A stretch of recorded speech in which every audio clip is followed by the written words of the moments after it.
Hello everyone, I am Dr. Donald Ozello of Championship Chiropractic in Las Vegas, Nevada.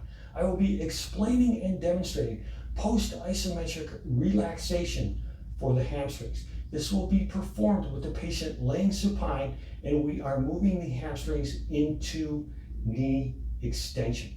In this technique, like I said before, the patient is laying supine, the doctor is positioned on the side of the table next to the patient's leg.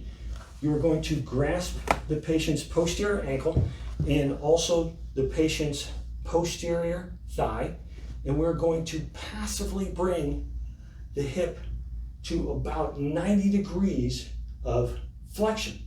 In this position, we're going to hold that hip flexion throughout the entire stretch.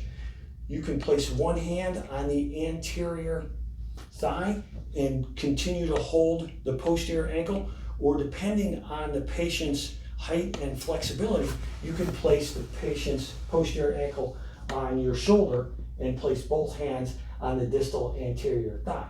And we are going to be stretching into knee extension. So the hip is going to stay in this static position, and we are stretching the hamstrings while moving the knee into extension. Okay, let me know when you feel a mild, comfortable stretch in the hamstrings.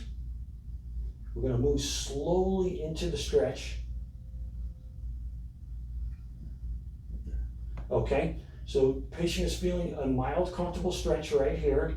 We're going to hold the stretch anywhere from 10 seconds to 60 seconds. After the desired time frame is up, we're going to ask the patient to perform an isometric contraction for 10 seconds, contracting the hamstrings and pushing against our shoulder. So go ahead and take a big deep breath in, hold it, and push against my shoulder with about 25% of your maximum strength. 1, 2, 3, 4, 5, 6, 7, 8, 9, 10. Go ahead and exhale. When the 10 seconds is up, ask the patient to exhale and then increase the amount of stretch. And hold this stretch position from 10 to 60 seconds. And the amount of increase is just very slight, but it will still be beneficial. Once this stretch is completed, anywhere from 10 to 60 seconds, then we ask the patient to take another deep breath in, hold it, and push against us with an isometric contraction of 25% or less of their maximum strength. 1, 2, 3, 4, 5, 6, 7, 8, 9, 10. Relax. And as they exhale, we increase the amount of stretch. And this can be performed anywhere from 3 to 5 repetitions.